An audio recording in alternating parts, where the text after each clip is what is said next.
Mari kita berdoa. Kasih karunia dari Allah Bapa kita di surga yang melampaui segala akal dan pikiran saudara-saudara di dalam Kristus Yesus, Tuhan dan Juru Selamat kita. Amin. Saudara-saudara yang terkasih dalam nama Tuhan Yesus Kristus, ini minggu kedua kita beribadah di rumah kita masing-masing. Tidak dapat kita pungkiri apa yang sedang terjadi di dunia ini. Virus corona memaksa kita untuk beribadah di rumah masing-masing. Tidak bisa beribadah seperti biasa, bersama-sama beribadah di gedung gereja. Tapi biarlah ibadah kita di rumah masing-masing salah satu sarana kita untuk sungguh-sungguh berdoa memuji Tuhan dengan luar biasa. Saat ini kita mau disapa oleh sabda Tuhan yang tertulis dalam kitab 2 Petrus pasal 1 ayat 1 sampai ayatnya yang ke-9. Demikian firman Tuhan. Dari Simon Petrus, hamba Rasul Yesus Kristus, kepada mereka yang bersama-sama dengan kami memperoleh iman oleh karena keadilan Allah dan Juru Selamat kita, Yesus Kristus. Kasih karunia dan damai sejahtera melimpahi kamu oleh pengenalan akan Allah dan akan Yesus Tuhan kita, karena kuasa ilahinya telah menganugerahkan kepada kita segala sesuatu yang berguna untuk hidup yang saleh oleh pengenalan kita akan Dia yang telah memanggil kita oleh kuasanya yang mulia dan ajaib. Dengan jalan itu Ia telah menganugerahkan kepada kita janji-janji yang berharga dan yang sangat besar, supaya olehnya kamu boleh mengambil bagian dalam kodrat ilahi dan luput dari hawa nafsu duniawi yang memusnahkan dunia. Justru karena itu kamu harus dengan sungguh-sungguh berusaha untuk menambahkan kepada imanmu kebajikan, dan kepada kebajikan pengetahuan, dan kepada pengetahuan penguasaan diri, kepada penguasaan diri ketekunan, dan kepada ketekunan kesalehan, dan kepada kesalehan kasih akan saudara, kasih akan semua orang. Sebab apabila semuanya itu ada padamu dengan berlimpah-limpah, kamu akan dibuatnya menjadi kiat dan berhasil dalam pengenalanmu akan Yesus Kristus Tuhan kita. Tetapi barang siapa tidak memiliki semuanya itu, ia menjadi buta dan picik karena ia lupa bahwa dosa-dosanya yang dahulu telah dihapuskan. Amin. Bapak, Ibu, saudara-saudara, anak-anak kami sekolah minggu, kita telah dipanggil dan dibangkitkan Tuhan menjadi umat-Nya. Kita harus benar-benar melihat dan menyadari bahwa diri kita telah diangkat dan dipilih Tuhan oleh kasih dan anugerah-Nya menjadi milik dan umat Tuhan. Melalui firman ini, Petrus sadar akan panggilannya, akan tugasnya sebagai alat Tuhan, sebagai utusan Tuhan. Dia benar-benar hidup di dalam anugerah dan kasih Tuhan, dan dia melayani jemaat Tuhan agar jemaat Tuhan benar-benar menyadari bahwa dia adalah orang-orang yang dikasihi Tuhan, anugerah dan panggilan Tuhan yang telah dia terima menjadi alat dan tugas untuk mewartakan kerajaan Allah. Sungguh-sungguh benar-benar dia melakukan di tengah-tengah kehidupan dan pelayanannya. Kita sebagai umat Tuhan, anak-anak Tuhan, orang yang percaya kepada Tuhan, kita telah menerima tugas dan panggilan itu. Kita harus menyatakan kerajaan Allah dengan kasih, keadilan, dan kebenarannya di tengah-tengah dunia ini. Memberitakan kasih karunia Allah kepada semua orang, siapapun, apapun kedudukannya, dan menjadi alat perpanjangan kasih karunia Allah di tengah-tengah pergumulan hidup manusia. Saudara-saudara, kita semua umat Tuhan mengingat kasih dan panggilan Tuhan. Kita sebagai orang percaya, umat percaya, bahwa kita harus hidup meneladani Kristus, harus berbuah dari suatu proses kasih karunia Allah yang telah kita terima, dan tanggung jawab moral kita bukan hanya menerima tanpa ada reaksi dan respon positif dari kita, sehingga kita bersungguh-sungguh beriman kepada Yesus Kristus dalam situasi kondisi kita hadapi, situasi kondisi yang kita alami dalam dunia ini. Di tengah-tengah kehidupan kita, tidak dapat kita pungkiri virus corona yang sedang melanda bumi ini. Kita merasa takut, kita merasa khawatir, kita merasa dicengkeram oleh situasi dan kondisi yang terjadi. Tapi saudara-saudara yang dikasihi oleh Tuhan Yesus, kita percaya kita adalah orang-orang yang dikasihi, orang yang dipanggil Tuhan, orang yang telah diutus Tuhan ke tengah-tengah dunia ini. Apa yang sedang terjadi ini bagi Tuhan, semuanya itu tidak ada yang tersembunyi. Walaupun dengan kasat mata kita virus corona tidak dapat kita lihat, tapi bagi Allah semuanya itu jelas. Rasa khawatir dan rasa takut kita ketika kita sungguh-sungguh beriman dan berdoa memohon kepada Tuhan, kuasa Tuhan akan menopang, akan menguatkan kita agar kita tidak takut dan kita diselamatkan, sama seperti zaman Petrus dan umat Tuhan pada waktu itu. Mereka mengalami tekanan, penganiayaan dan penindasan, tetapi dengan kesungguhan hidup beriman, mereka kuat dan menang dengan kasih karunia Allah. Saudara-saudara, sama seperti syair sebuah lagu pujian, saya senang selalu menyanyikan ini. Ku yakin saat kau berfirman,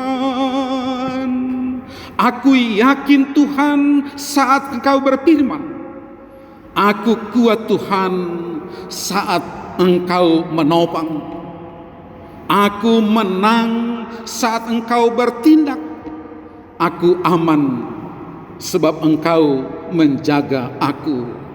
Inilah saudara-saudara, melalui firman ini juga kita diingatkan tentang sifat-sifat baik yang harus kita kembangkan selaku pengikut Kristus agar menang dan berbuah secara rohani di hadapan Allah, seperti yang dikatakan dalam 2 Petrus pasal 1 ayat 5 sampai ayat yang ke-8. Kamu harus dengan sungguh-sungguh berusaha untuk menambahkan kepada imanmu kebajikan, dan kepada kebajikan pengetahuan, dan kepada pengetahuan penguasaan diri ketekunan, dan kepada ketekunan kesalehan, dan kepada kesalehan kasih akan saudara-saudara, kasih akan semua orang. Sebab apabila semuanya itu ada padamu dengan berlimpah-limpah, kamu akan dibuatnya menjadi kiat dan berhasil dalam pengenalanmu akan Yesus Kristus Tuhan kita. Saudara-saudara yang dikasihi Tuhan, perkataan sungguh-sungguh berusaha berarti berusaha sekuat-kuatnya dan menunjukkan bahwa orang percaya harus terlibat secara aktif dalam pertumbuhan imannya. Maka kita yang menjadi orang Kristen harus secara langsung berusaha untuk menambahkan sifat ini kepada iman kita. Kita dihimbau untuk bertumbuh dalam iman kita, dalam kerohanian kita, yaitu yang pertama iman kita, yang kedua kebajikan kita, yang ketiga pengetahuan kita, yang keempat penguasaan diri kita, yang kelima ketekunan kita, yang keenam kesalehan kita, yang ketujuh kasih akan saudara-saudara kita, keluarga kita, saudara seiman, dan kasih akan semua orang. Jika semuanya itu ada pada diri kita sebagai orang-orang percaya dengan berlimpah-limpah, dan akan dibuatnya menjadi kiat dan berhasil dalam pengenalan kita akan Yesus Kristus Tuhan kita. Jati diri kehidupan orang Kristen tercermin dari karakter yang menunjukkan pertumbuhan rohani yang sehat dan nyata, dan kehidupan kita sehari-hari nyata dari perkataan, perilaku kita, dan perbuatan kita. Kehidupan kita orang percaya nyata, teruji, terpercaya, dan terpuji di dalam kondisi yang bagaimanapun. Saudara-saudara yang dikasihi Tuhan Yesus Kristus, Allah telah memanggil kita untuk menjalani dan melalui suatu proses belajar dari pengenalan akan Dia, dengan suatu jaminan bahwa proses itu pasti akan membuat indah pada waktu yang dikehendakinya. Hal inilah yang mau disampaikan kepada kita selaku pengikut Kristus, supaya terpancar melalui kehidupan kita orang-orang percaya dan dapat menjadi berkat bagi orang lain.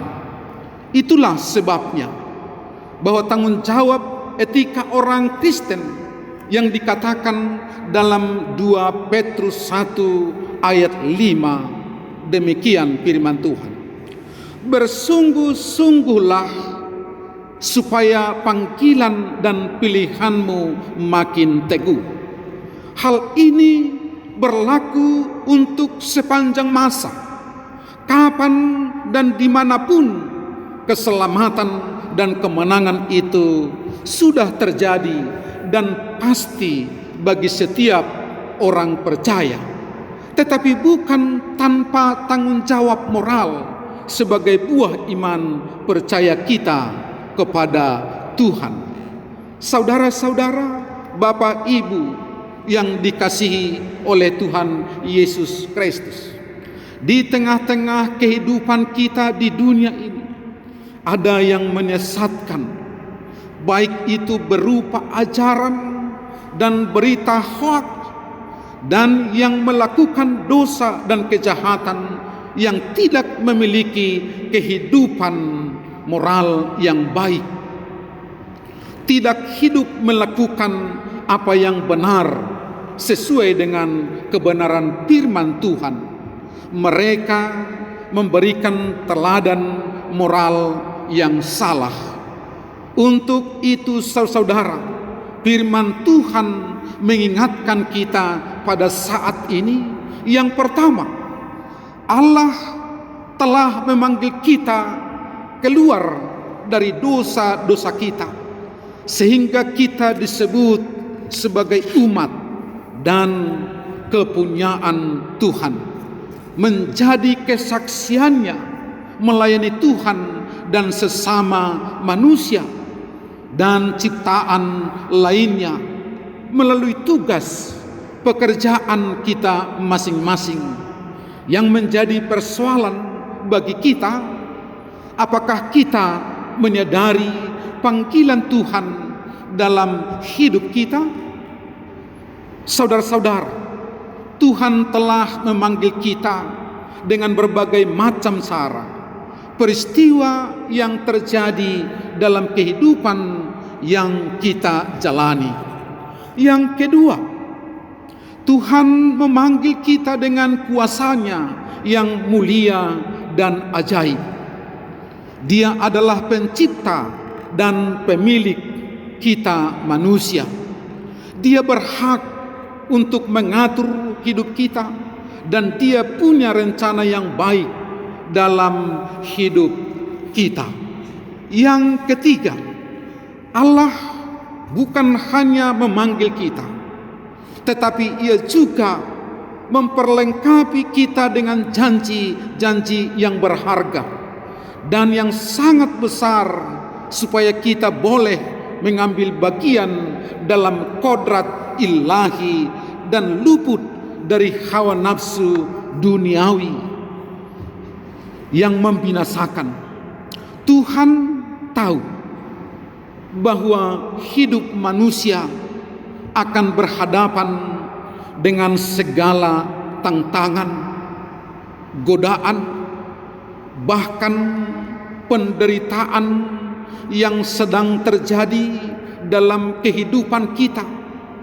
Mungkin ada yang sedang pemulihan, ada yang sedang terbaring di rumah sakit, ada yang sedang mengalami kesulitan ekonomi, dan berbagai hal dalam kehidupan kita ini.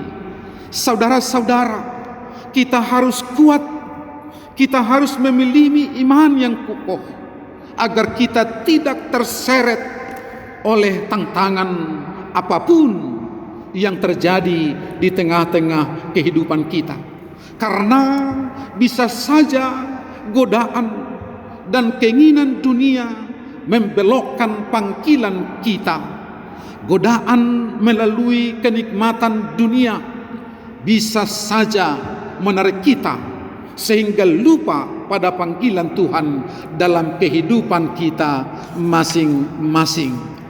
Yang keempat, Tuhan mengingatkan kita sebagai umat percaya, sebagai anak-anak Tuhan, supaya tetap mendengar akan panggilan Tuhan dengan sungguh-sungguh. Sebab kata sungguh-sungguh mengandung makna ketaatan kita, kesetiaan kita, suatu tekad yang teguh, suatu kemauan yang keras, bagaikan batu karang di laut yang tetap teguh meskipun dihempas gelombang laut, namun tetap berdiri kokoh. Kita sebagai umat Tuhan yang dipanggil tidak cukup hanya berkata aku memiliki iman, aku percaya, namun harus sungguh-sungguh berdiri teguh dan kokoh dengan berusaha membangun iman kita kepada Tuhan.